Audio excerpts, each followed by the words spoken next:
very warm welcome to all of you. My name is Anshul Tyagi and this is my YouTube channel. And today we will be starting with Unit 3 for BPCC 107. ये title है unit का self and it's processes. इससे पहले unit 1 and 2 are already posted on the channel. You can check them out. Also, this particular session is the part 1 जिसके अंदर हम आज पढ़ने वाले हैं कि सेल्फ कॉन्सेप्ट क्या होता है, सेल्फ कॉन्सेप्ट की फॉर्मेशन कैसे होती है एंड सेल्फ एस्टीम क्या है, सेल्फ एफिकेसी क्या है, कॉग्निटिव और मोटिवेशनल बेसिस क्या है, आधार क्या है अपने सोशल और पर्सन परसेप्शन के बारे में, right. Also we will be learning about impression formation.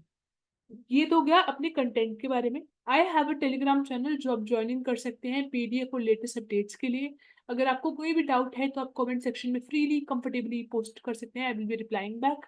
If you have more of a personalised inquiry or thing, you can mail me via my mail ID of this particular channel, जो कि description box में भी मिल जाएगी, about section में भी मिल जाएगी channel के.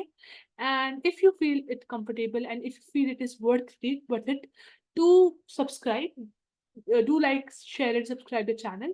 And let's just start with today's session. So आज हम पढ़ने वाले हैं, सबसे पहले हम शुरुआत करते हैं सोशल कॉग्निशन के साथ. हमने प्रीवियस यूनिट्स के अंदर सोशल कॉग्निशन को बेसिकली इन्होंने आपको इंट्रोड्यूस करा दिया था. सोशल कॉग्निशन क्या होता है पहले हम ये देखते हैं, फिर हम धीरे धीरे करके अपने इस पर्टिकुलर यूनिट के लेवल पे पहुंचने की कोशिश करते हैं. ओके, सो सोशल कॉग्निशन का मतलब होता है एक प्रोसेस जिसके अंदर आप कोशिश करते हैं. It is a process under which a person undergoes to understand, to know and to predict other person उनके बिहेवियर के थ्रू. मतलब कि आप किसी और इंडिविजुअल को समझने की कोशिश करते हैं, उनके बिहेवियर को और देखने की, ऑब्जर्व करने की कोशिश करते हैं और उनके बिहेवियर को प्रिडिक्ट करने की कोशिश करते हैं. This is something known as social cognition. ठीक है, यहाँ पर आप क्या देखेंगे कि हमने पहले वाली यूनिट में देखा था कि दो बहुत ही बेसिक प्रोसेस होते हैं जो कि सोशल कॉग्निशन में आप यूज करते हैं. पहला तो है सोशल परसेप्शन. सोशल परसेप्शन क्या होता है?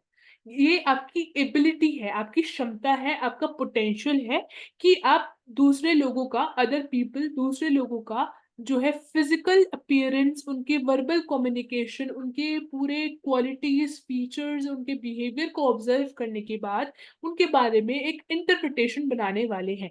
ये हो गया सोशल परसेप्शन, जिसके अंदर आप दूसरे इंडिविजुअल के सारी चीजों को ऑब्जर्व करने के बाद, उनको समझने के बाद एक उनका इंटरप्रिटेशन निकालेंगे. उस पर्टिकुलर इंडिविजुअल या बंदे के बारे में आप एक क्लियर अंडरस्टैंडिंग अपनी डेवलप करेंगे. ये होता है सोशल परसेप्शन. अब क्या होता है पर्सन परसेप्शन? पर्सन परसेप्शन जो है दूसरा वाला प्रोसेस है जिसके अंदर आपकी ये आपकी क्षमता है कि आप मेंटल प्रोसेसेस यूज करने वाले हैं. आप क्या करेंगे, अपने मेंटल प्रोसेसेस को, अपने माइंड को यूज करके दूसरों को इंटरप्रेट करने वाले हैं. तो ये हो गया आपका पर्सन परसेप्शन. आप क्या देखते हैं कि हमने पिछले यूनिट के अंदर सोशल कॉग्निशन को बहुत ही डेप्थ में पढ़ा था. इस पर्टिकुलर यूनिट के अंदर हम आगे देखने वाले हैं कि किस एक्सटेंट तक, to what extent are social perceptions and person perceptions are accurate. ठीक है, हम उनकी एक्यूरेसी को समझने वाले हैं इस पर्टिकुलर यूनिट को समझते समझते. तो सोशल कॉग्निशन हम अब स्टार्ट कर चुके हैं. अभी हम आगे चलते हैं. Just a second, let me just एक क्लियर मोटिव जो आपको यहाँ पर समझ में आएगा by the end of the video या फिर सेशन के आप समझेंगे कि कॉग्निटिव और मोटिवेशनल आधार क्या है, बेसिस क्या है सोशल और पर्सन परसेप्शन का. अभी आपने समझा कि सोशल और पर्सन परसेप्शन होता क्या है. सोशल परसेप्शन के अंदर आप इंडिविजुअल के सारे बिहेवियर पैटर्न को, उनकी पर्सनालिटी को, उनकी कम्युनिकेशन स्किल को, उनकी अपीयरेंस को, हर चीज को ऑब्जर्व करने के बाद उनके बारे में इंटरप्रिटेशन बनाते हैं. पर्सन परसेप्शन के अंदर बेसिकली आप क्या करते हैं, अपने खुद के मेंटल प्रोसेसेस को यूज करने के बाद सामने वाले बंदे को इंटरप्रेट करना चाहते हैं. ठीक है, ये हो गए सोशल और पर्सन परसेप्शन.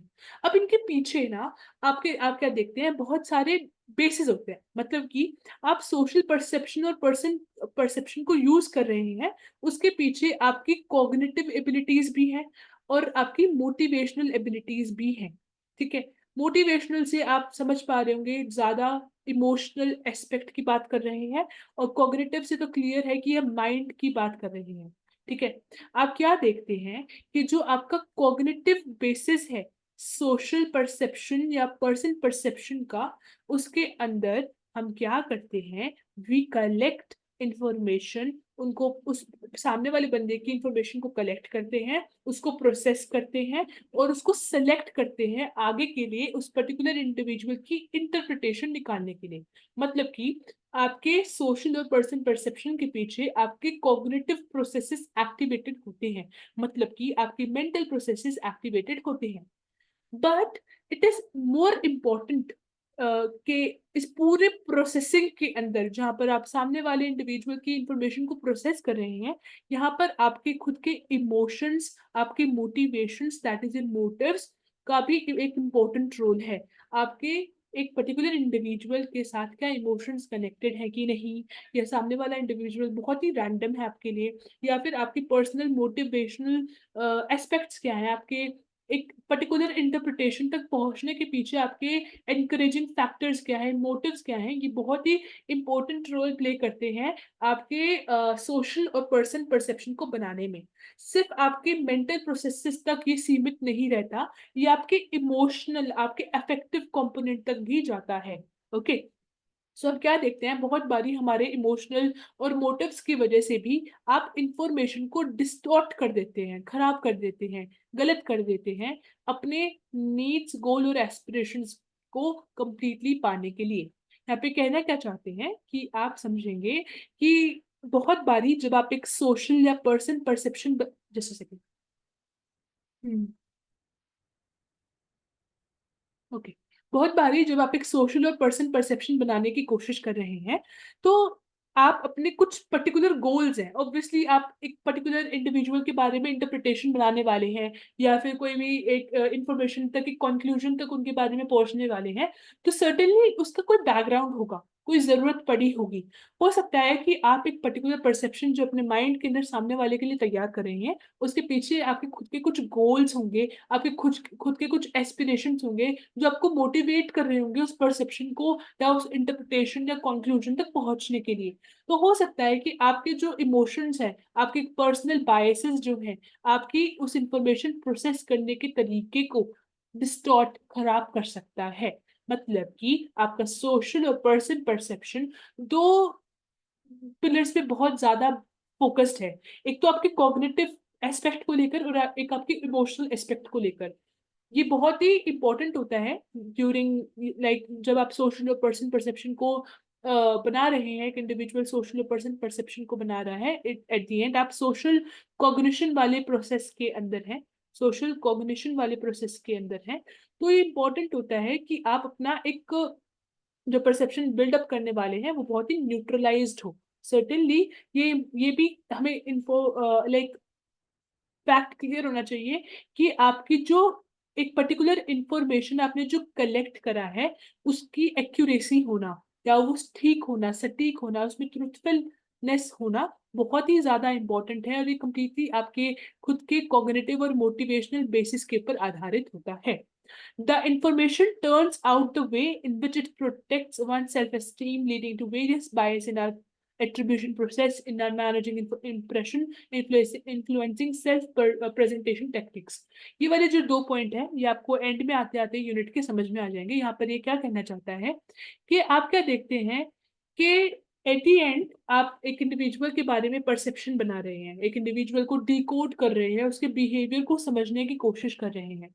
यहाँ पर आपका ये जो प्रोसेस है, आप जो सोशल कॉग्निशन के अंदर इन्वॉल्व हो रहे हैं, इसके पीछे कहीं ना कहीं आपके खुद का तरीका क्या है, आप कैसे अपने सेल्फ एस्टीम को बचा के चलेंगे, या फिर आप कैसे एट्रीब्यूट करते हैं कैरेक्टरिस्टिक्स को, क्वालिटीज को आप कैसे डिकोड करते हैं, या आप कैसे इंप्रेशन बनाते हैं, या सामने वाले बंदे ने आपके ऊपर कितना इंप्रेशन बना चुका है, या फिर आपकी खुद की प्रेजेंटेशन स्किल्स कैसी हैं और सामने वाले बंदे की भी कैसी हैं। मतलब कि आपके सोशल और पर्सन परसेप्शन, या फिर आप किसी भी तरीके से किसी को भी इंटरप्रेट करने की कोशिश करते हैं, उनको ऑब्जर्व करने की कोशिश करते हैं, उसके पीछे बहुत सारा आपका खुद का पर्सनल बैकग्राउंड भी होता है। रिजल्टेंट वो आपके परसेप्शन को शेप करता है। बहुत बारी if you can not make a balance between your cognitive and motivational aspect, तो आप अपनी परसेप्शन को खराब कर देते हैं, डिस्टॉर्ट कर देते हैं। ठीक है, अगर आपका परसेप्शन एक न्यूट्रल, एक ट्रुथ होना चाहिए, सही होना चाहिए, सटीक होना चाहिए। तो there needs to be a balance, जहाँ पर आपके खुद के पर्सनल बायसेस, आपके इमोशंस, आपके खुद के सेल्फ एस्टीम की बातें थोड़ी दूर रखी जाए। There should be a division, और there should be certain boundaries in that. Most importantly, बहुत बारी आप क्या देखते हैं कि बहुत बारी आपके खुद के जो, ऑब्वियसली आप जब किसी के बारे में परसेप्शन बना रहे हैं, किसी को डिकोड कर रहे हैं, किसी को इंटरप्रेट कर रहे हैं, तो उसके पीछे आपके खुद का मोटिव है, आपकी नीड्स है। तो सर्टेनली आपका जो इमोशनल और जो आपका पर्सनल फैक्टर्स हैं वो कंप्लीटली आपके कॉग्निटिव या उस प्रोसेस से दूर नहीं हो सकते, but there needs to be a balance. Okay, अब क्या देखते हैं, most importantly our basic emotional states, our motives, our goals of accurate information gathering shadows are social and personal perception। मतलब कि यहाँ पर वही पॉइंट है कि आपका खुद का जो इमोशनल स्टेट है एक पर्टिकुलर पॉइंट ऑफ टाइम के अंदर, आप इमोशनली कितने स्टेबल हैं, आपके गोल्स क्या हैं, ठीक है, आप ये सारी चीजें आप कितने एक्यूरेटली इंफॉर्मेशन को प्रोसेस करने वाले हैं, ये डिटरमाइन जरूर करेगा। So there needs to be your well-being, your consciousness, your balance in terms of these things to reach out to a particular correct या truthfulness of a particular perception process। Okay, अब हम क्या देखते हैं, आगे चलते हैं। अभी हम पढ़ने वाले हैं सेल्फ कॉन्सेप्ट के बारे में, कि सेल्फ कॉन्सेप्ट क्या होता है। अभी तक हमने देखा कि अपना सोशल कॉग्निशन क्या है, सोशल और पर्सन परसेप्शन क्या है, और अपने कॉग्निटिव और इमोशनल का बीच का बैलेंस, और क्या क्या फैक्टर्स हो सकते हैं हमारे परसेप्शन को खराब करने के लिए या इवन इनकरेज करने के लिए, अच्छे से बनाने के लिए। ठीक है, अभी हम देखने वाले हैं सेल्फ कॉन्सेप्ट क्या होता है। सेल्फ कॉन्सेप्ट मतलब कि आपका अपने बारे में, खुद के बारे में क्या अंडरस्टैंडिंग है। सेल्फ कॉन्सेप्ट अपने बारे में है सब कुछ, कि आप एज अ इंडिविजुअल आप अपने आप को क्या समझते हैं, क्या विजुअलाइज करते हैं। It refers to our understanding of us या फिर वन सेल्फ। यहाँ पर सेल्फ कॉन्सेप्ट के थ्रू एक इंडिविजुअल ये समझ पाता है कि एग्जैक्टली वो अपने बारे में क्या सोचता है। ठीक है, हर एक इंडिविजुअल का खुद का एक हर एक इंडिविजुअल का खुद का एक सेल्फ कॉन्सेप्ट होता है, और उसके अंदर आपका क्या चीजें शेप कर रही होती हैं आपके सेल्फ कॉन्सेप्ट को, वो है कि आपकी कैपेबिलिटी क्या है, आपका पोटेंशियल क्या है, आपकी पर्सनालिटी कैसी है, आपकी कैरेक्टरिस्टिक्स कैसी हैं, आपकी क्वालिटीज कैसी हैं, आपका नेचर कैसा है। ये सारी चीजें जो है शेप करेंगी आपके सेल्फ कॉन्सेप्ट को। हर एक इंडिविजुअल का अपने लिए सेल्फ कॉन्सेप्ट होता है। कोई कहता है कि I am a very adventurous person, I like to travel, I am open, I am flexible to experiences and stuff. कोई कहेगा नहीं, I am very introvert, I basically keep myself away from people, I avoid social interactions. तो ये आपका खुद का अपने बारे में सेल्फ कॉन्सेप्ट है, ये आपने अपने बारे में एक धारणा बना के रखी है, ये आपकी खुद के बारे में एक आइडेंटिटी है कि मैं ऐसा हूँ, मेरी ये क्वालिटीज हैं इसीलिए मैं ऐसा हूँ, ये मेरी पर्सनालिटी है इसीलिए ये मेरा सेल्फ कॉन्सेप्ट है। तो सेल्फ कॉन्सेप्ट इज बेसिकली कि आपकी खुद के बारे में क्या अंडरस्टैंडिंग होती है। ओके, सो ये आपकी जो खुद के बारे में सेल्फ कॉन्सेप्ट है या अपने बारे में जो समझ है, अंडरस्टैंडिंग है, ये डिपेंडेंट भी होती है सिचुएशन टू सिचुएशन। बहुत बारी ऐसी सिचुएशंस होंगी आप वही क्वालिटीज लेके रखेंगे लेकिन आप वहां पर एक्सट्रोवर्ट होंगे। बहुत बारी होगा कि आप वही क्वालिटीज होंगी और आप इंट्रोवर्ट होंगे। तो आपका जो सेल्फ कॉन्सेप्ट है ये आपकी कंप्लीटली आपके ऊपर डिपेंडेंट होता है, आपकी कैरेक्टरिस्टिक्स, आपकी पर्सनालिटी के ऊपर डिपेंडेंट होता है। और दूसरा ये सिचुएशन स्पेसिफिक भी होता है। हमें आपके यहाँ पर हम क्या डायरेक्ट एक टर्म यूज कर सकते हैं, सिचुएशन स्पेसिफिक। ओके, ये सिचुएशन स्पेसिफिक भी होता है। For example, you might consider yourself as fun loving, adventurous, sports person, good leader, traditional, less confident and so on। हमारी जो ये आइडेंटिटी है, अपने बारे में जो धारणा है, जो अंडरस्टैंडिंग हमने बनाई है, ये first of all completely personalised है। आप अपने पर्सनल कैरेक्टरिस्टिक्स और हर एक फैक्टर को कंसीडर करने के बाद ये सब कुछ बोलते हैं, क्वालिटीज, पोटेंशियल, हर चीज को। ठीक है, एक तो ये इंडिविजुअल स्पेसिफिक है, दूसरा ये सिचुएशन स्पेसिफिक भी है। हर एक सिचुएशन में आपकी वही क्वालिटीज होंगी पर वो अलग तरीके से शेप होकर आपके सेल्फ कॉन्सेप्ट को बिल्ड करने वाली हैं। और तीसरा, अगर आप किसी एक पर्टिकुलर ऑर्गेनाइजेशन के पार्ट हैं, या आपका एक खुद का कल्चर, आप अपने कल्चर से आप प्रेरित होते हैं, आपकी फैमिली से आप प्रेरित होते हैं, तो आपका जो सेल्फ कॉन्सेप्ट है वो आपसे सबसे पहले तो आपकी क्वालिटीज से, आपकी कैरेक्टरिस्टिक्स से, आपके पोटेंशियल से शेप होता है, सिचुएशन से शेप होता है, और जिस भी एक ग्रुप का आप पार्ट है, आपके फ्रेंड सर्कल, आपका फैमिली, आपका स्कूल, आपका कॉलेज, हर चीज़ उसको शेप करने में हेल्प करता है। ये हो गया self concept. At the end ये आपकी खुद की अंडरस्टैंडिंग है अपने बारे में कि आप अपने बारे में क्या सोचते हैं, आप अपने बारे में क्या समझ पाते हैं। ओके, फिर हम क्या देखते हैं, सेल्फ कॉन्सेप्ट बनता कैसे है। सेल्फ कॉन्सेप्ट बनता है दो चीजों से।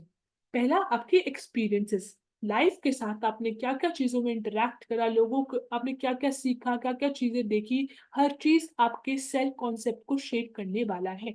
अगर मैं आज बोलती हूँ मैं बहुत ही एडवेंचरस हूँ, मैं स्पोर्ट्स पर्सन हूँ, ये मैं तभी बोल सकती हूँ जब मैंने स्पोर्ट्स खेला होगा, मैंने एक्सपीरियंसेस लिए होंगे, मैंने एडवेंचरस ट्रैवल किए होंगे, तभी मैं अपने बारे में ये सेल्फ कॉन्सेप्ट बना सकती हूँ। तो एक्सपीरियंसेस जो है वो बहुत ही ज्यादा इंपॉर्टेंट कंपोनेंट है यहाँ पर। दूसरा है आपका इंटरेक्शन दूसरों के साथ। अगर मैं बोलती हूँ कि मैं बहुत ही टॉकेटिव हूँ, या मैं बहुत ज्यादा एक्सप्रेसिव हूँ, या मेरे एक्सप्रेशंस बहुत ज्यादा दिखते हैं, मैं बहुत ही इमोशनली मैं बहुत इमोशनल पर्सन हूँ, तो ये मैं तभी बोल सकती हूँ जब मैं दूसरों के साथ इंटरेक्ट कर चुकी होंगी, मुझे पता होगा कि मैं ऐसी हूँ। मैंने ये चीजें ऑब्जर्व करी हैं खुद में, जब मैं एक ग्रुप के अंदर इंटरेक्शन कर चुकी हूँ, लोगों से मिल चुकी हूँ, उनसे बात कर चुकी हूँ। तो अपना इंटरेक्शन दूसरों के साथ और अपने एक्सपीरियंसेस बेसिकली शेप करते हैं हमारे सेल्फ कॉन्सेप्ट को। ओके, अब ये तो हो गया बेसिक, बिल्कुल बेसिक, कि सेल्फ कॉन्सेप्ट क्या है और सेल्फ कॉन्सेप्ट का फॉर्मेशन कैसे होता है।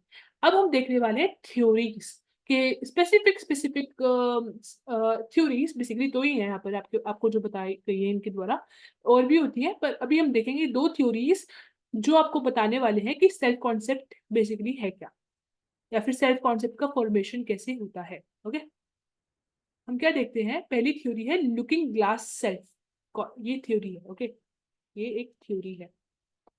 So, the looking glass self theory says that we try to form our self image. हम अपनी खुद की एक सेल्फ इमेज बनाते हैं, या खुद की एक आइडेंटिटी तैयार करते हैं, और अपने बारे में एक सेल्फ कॉन्सेप्ट बनाते हैं on the basis of what others believe about us. कि सामने वाला बंदा हमारे बारे में क्या सोचता है, हम इसके आधार पर अपनी धारणा बनाते हैं। ये बहुत ही नेचुरल है। हम देखते हैं, हम बहुत बारी हमें कोई कुछ बोल देता है ना कि यार तू तो बड़ी एक्सट्रोवर्ट है, या फिर तू तो बड़ी इमोशनल है यार। हम बहुत बारी ये चीजें जो सामने वाला बंदा जो हमारे लिए इमोशनली कनेक्टेड है, या फिर हमारा जो पीयर ग्रुप है या फैमिली है, वो हमारे बारे में क्या सोचता है, वो हमारे सेल्फ कॉन्सेप्ट का बहुत ही इंपॉर्टेंटली पार्ट बनता है। इसलिए आप देखेंगे बहुत सारे बच्चे अपने आप को लेकर बहुत कॉन्फिडेंट होते हैं, क्योंकि उनको ऐसे पैम्पर किया जाता है, या फिर घर में ऐसे सिखाया जाता है कि बेटा यू आर कॉन्फिडेंट, या तुम्हें चीजें ऐसे करनी चाहिए, या फिर उनके बेसिकली एक्सपीरियंसेस इस हिसाब से मोल्ड अप किए जाते हैं। सो लुकिंग ग्लास सेल्फ क्या होता है कि सामने जो आपका बंदा है, या फिर जो आप ग्रुप के पार्ट हैं, जो कोई भी इंडिविजुअल है, वो आपके बारे में क्या सोचता है, वो बहुत इंपॉर्टेंट फैक्टर है कि आप उसको अपनी सेल्फ कॉन्सेप्ट में कैसे लेते हैं। So self concept is developed through other people's reaction towards us and how we believe other people see us। हम क्या सोचते हैं कि सामने वाला बंदा भी कैसे सोचता है, वो हमारे सेल्फ कॉन्सेप्ट को बहुत ही इक्वलेंटली शेप अप करता है। For example, if your friend says you are too benevolent, तुम बहुत ही केयरिंग हो, तुम बहुत ही हेल्पफुल हो, ये कोई आपका फ्रेंड आपको बोलता है।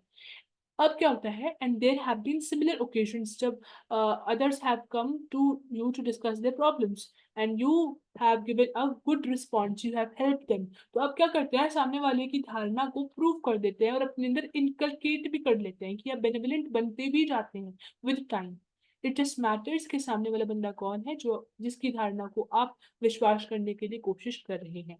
Okay, this is the looking glass self. अभी हम आगे चलने वाले हैं नेक्स्ट थ्योरी के बारे में। इतना जिस्ट बहुत है इन थ्योरीज के बारे में। सो हम बिल्कुल एग्जाम सेंट्रिक और कॉन्सेप्ट स्पेसिफिक चल रहे हैं कि कितना क्या इंपॉर्टेंट है पढ़ना। तो ये इसमें जितना भी कंटेंट है सारा आपका बुक का एज इट इज है, कुछ भी बाहर से नहीं है। कुछ जहाँ पर डेफिनेशन या कुछ चीजें एक्सप्लेन करनी, क्योंकि वो मैं करती जा रही हूँ साथ के साथ, तो आपको सिर्फ सुनना है और यहाँ पर देखना है। हर चीज एक 1 to 1 वर्ड या एग्जाम्पल आपको याद नहीं करना, आपको एक अंडरस्टैंडिंग बनानी है। ओके, अभी सेकेंड थ्योरी क्या बोलती है, वो है सोशल कंपैरिजन थ्योरी। नाम अपने आप बता रहा है, social comparison. According to this theory, comparison of self with others lead to development of self concept. हमारा सेल्फ कॉन्सेप्ट तैयार होता है कि कैसे हम अपने आप को दूसरों के साथ कंपेयर करते हैं। वी कंपेयर और अपने आप को इवैल्यूएट करते हैं कुछ डायमेंशंस के ऊपर दूसरों के साथ, जैसे कि सुपीरियोरिटी इंफीरियोरिटी के आधार पर, या सिमिलैरिटी या डिफरेंसेस क्या है हमारे बीच में उसके आधार पर, और फिर हम अपने सेल्फ कॉन्सेप्ट को शेप देने वाले हैं। अब कुछ ना खूबियां होती हैं, इंटेलिजेंस हो गया या अट्रैक्टिवनेस हो गया या क्रिएटिविटी हो गई आपके, तो हम क्या करते हैं, हम ना कंपेयर करने लग जाते हैं कि I am more attractive than you. Okay, हम कंपेयर करने लग जाते हैं, मेरी इंटेलिजेंस लेवल सामने वाले बंदे से ज्यादा है, ठीक है, या फिर मैं कम क्रिएटिव हूँ, मैं इंफीरियर हूँ क्रिएटिविटी के अंदर सामने वाले बंदे से।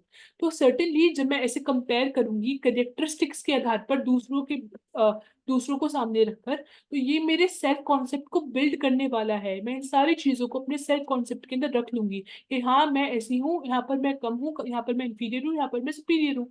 फॉर एग्जाम्पल, यू माइट जज yourself to be more attractive than your friend और less creative than your sister. Then all these judgments are becoming part of your self concept। ये हर एक जजमेंट जो आप अपने आप को दे रहे हैं कंपेयर करने के बाद, ये आपके जो है सेल्फ कॉन्सेप्ट का पार्ट बन जाते हैं। अब हम कंपेयर किसके साथ कर रहे हैं, जब कभी भी हम सोशल कंपैरिजन करने लग जाते हैं, तो जो सामने ग्रुप है जिसको आप अपना एक बेस बनाकर चल रहे हैं कि इस ग्रुप के एलिमेंट्स या मेंबर्स के साथ आप अपने आप को कंपेयर करने वाले हैं, तो उस ग्रुप को बोलते हैं रेफरेंस ग्रुप। रेफरेंस ग्रुप को सामने रखते हैं, फिर अपने आप को कंपेयर उस रेफरेंस ग्रुप से करते हैं, ठीक है। Comparing and evaluating of self with others is not harmful, इसमें कोई गलत बात नहीं है, लेकिन जरूरी क्या है कि आपका जो रेफरेंस ग्रुप है वो सही होना चाहिए, वो रीजनेबल हो। अब मान लीजिए आप अपने आप को कंपेयर करें, अब आप मान लीजिए आप अपने आप को स्टडीज के अंदर कंपेयर करें, आप साइकोलॉजी पढ़ रहे हैं, आपको कितनी अच्छे से अंडरस्टैंडिंग हो रही है, आप अपने आप को कंपेयर करें कंप्लीटली जो साइकोलॉजिस्ट बन चुके हैं, जिनके पास सारा एक्सपीरियंस डिग्रीज वगैरह है उनके साथ, कि यार इसको ये कॉन्सेप्ट बताइए, एक्सप्लेन कर पा रहा है, मैं नहीं कर पा रही हूँ। तो यहाँ पर ना सोशल कंपैरिजन गलत है, क्योंकि आपका रेफरेंस ग्रुप ही गलत है। आपको अपने आप को कंपेयर करना है अपने ईयर के बच्चों के साथ जो आपके जैसे लर्निंग वाले बच्चे हैं।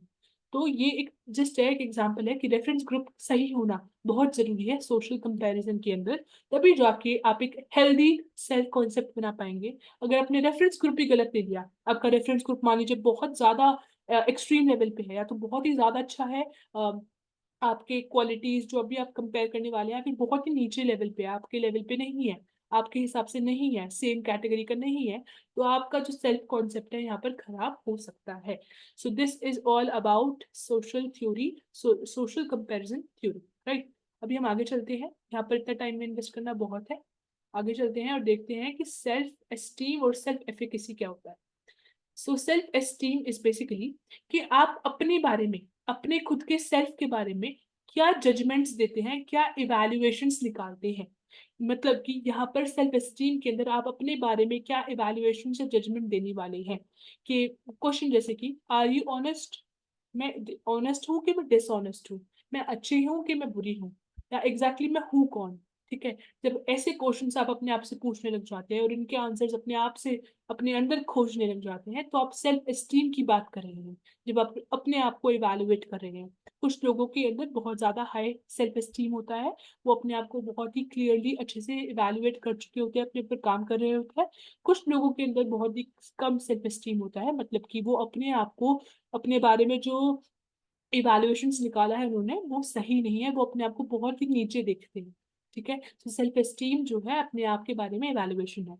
साथ के साथ सेल्फ एस्टीम भी अलग अलग सिचुएशन में अलग अलग डिग्री का हो सकता है, मतलब कि different situations basically influences our self esteem. हमारी खुद के बारे में क्या जजमेंट है, क्या इवैल्यूएशंस है, वो सिचुएशन टू सिचुएशन वेरी कर सकता है, ठीक है। सेल्फ एस्टीम कैसा होगा या सेल्फ एस्टीम कितना होगा, वो हमारे सेल्फ कॉन्सेप्ट को भी शेप करने वाला है। अभी हम आगे देखने वाले हैं सेल्फ एफिकेसी के बारे में। सेल्फ एफिकेसी होता है कि these are the evaluations that people make about their ability to perform a task within a specific context। मतलब कि आपका एक कॉन्टेक्स्ट के अंदर एक इंडिविजुअल की क्या इवैल्यूएशन है अपनी एबिलिटी को लेकर। मतलब कि यहाँ पर आप कोई भी एक जनरल जजमेंट या नहीं है, एक पर्टिकुलर एबिलिटी की आप बात कर रहे हैं कि यार मेरी इस पर्टिकुलर एबिलिटी के अंदर मेरी सेल्फ एफिकेसी कितनी है, ज्यादा है या कम है। तो सेल्फ एफिकेसी एक पर्टिकुलर एबिलिटी के बारे में बात करते हैं, एक पर्टिकुलर कॉन्टेक्स्ट के बारे में बात करते हैं। यहाँ पर आप अपने पोटेंशियल, अपनी एबिलिटीज को बेसिकली इवैल्यूएट करने की कोशिश करते हैं। अगर आप क्या देखते हैं, अगर आपका सेल्फ एफिकेसी ज़्यादा होगा, तो सर्टेनली आपका कॉन्फिडेंस लेवल भी ज़्यादा होगा, क्योंकि आप अपने आप को पोटेंशियल वाला समझते हैं कि हाँ, मेरे अंदर अच्छी पोटेंशियल है, मेरी एबिलिटी बहुत स्ट्रॉन्ग है, मेरी पोटेंशियल बहुत अच्छी है एक पर्टिकुलर टास्क को कंप्लीट करने के लिए, ठीक है? तो हम क्या देखते हैं, अपना खुद का जो सेल्फ परसेप्शन है, हमारी खुद की जो धारणा है या खुद का जो सेल्फ कॉन्सेप्ट है, वो बहुत ही ज़्यादा मोटिवेट होता है हमारी सेल्फ एफिकेसी के साथ, ठीक है?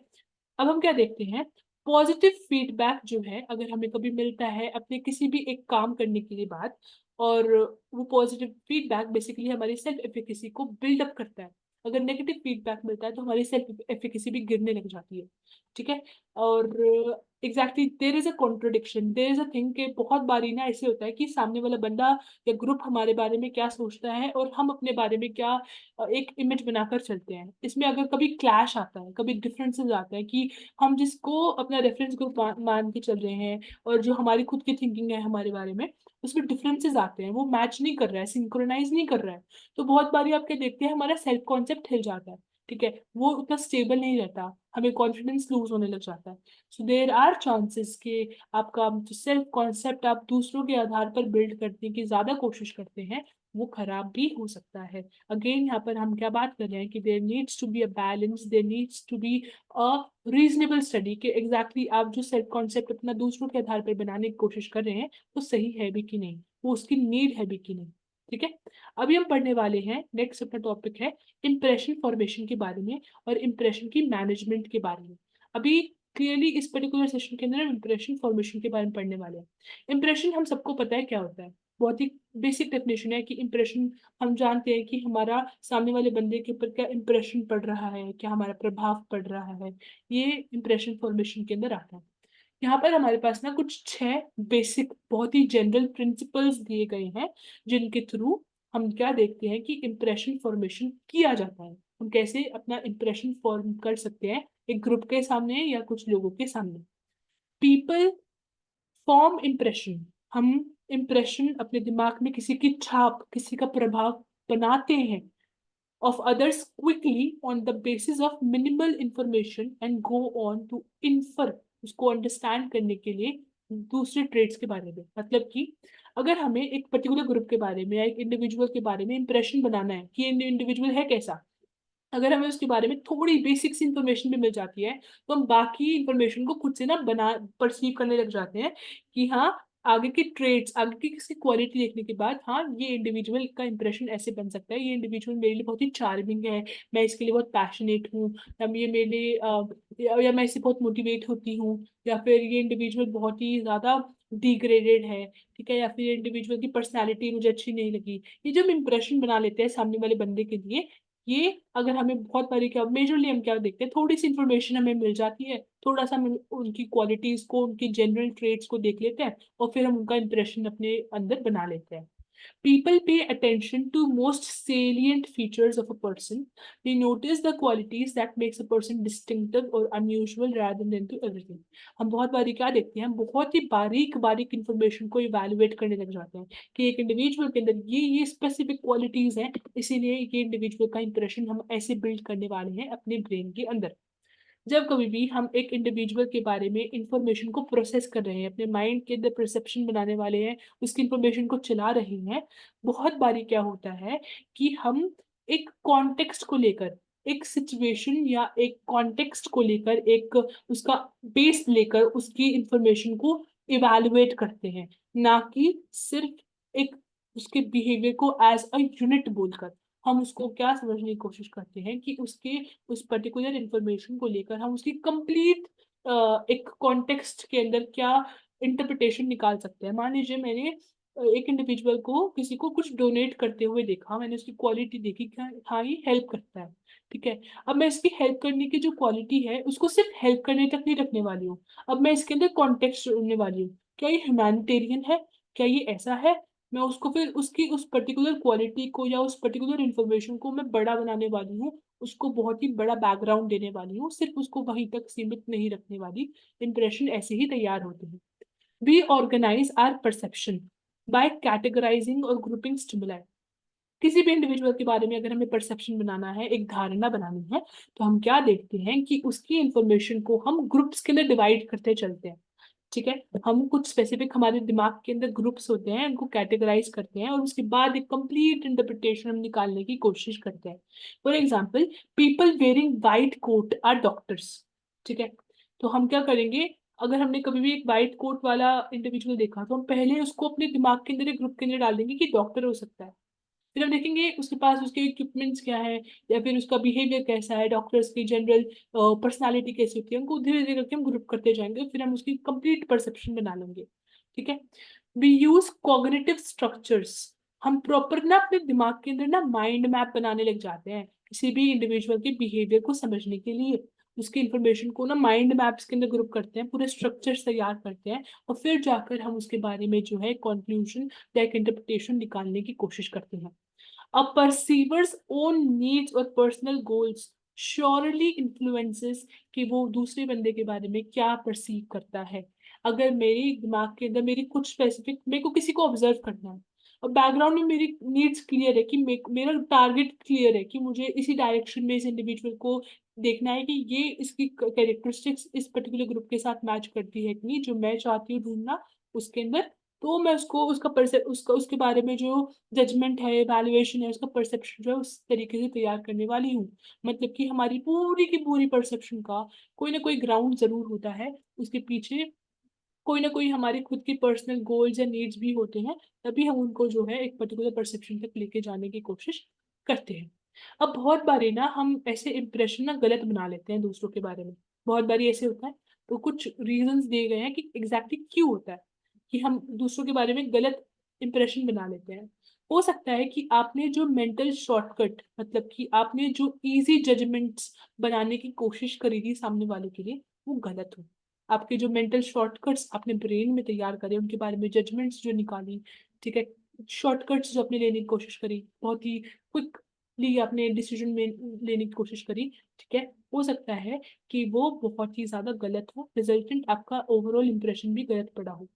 ठीक है, और क्या हो सकता है दूसरा रीजन, कि देर आर चांसेस कि आप जो कोई भी इम्प्रेशन बना पाए हैं, अगर वो इम्प्रेशन गलत होता है तो उसका चांस हो सकता है कि आपने जो स्कीमाज यूज करें। स्कीमा क्या होता है? Schemas are the framework. आपने अपने दिमाग के अंदर जो उनके बारे में, उनकी इंफॉर्मेशन के बारे में फ्रेमवर्क बिल्ड किया, वो गलत हो। मतलब कि हो सकता है कि आपने जो जजमेंट्स निकालने की कोशिश की हो वो गलत हो, आपके फ्रेमवर्क में गलती हो, आपने इंफॉर्मेशन को सही से कैटेगराइज नहीं करा, रिजल्टेंट हो सकता है कि आपने जो है उनका इंप्रेशन गलत बना लिया। People use implicit personality theories to fill in the gaps in their knowledge about other people and use schemas theories of to decide why people what they do.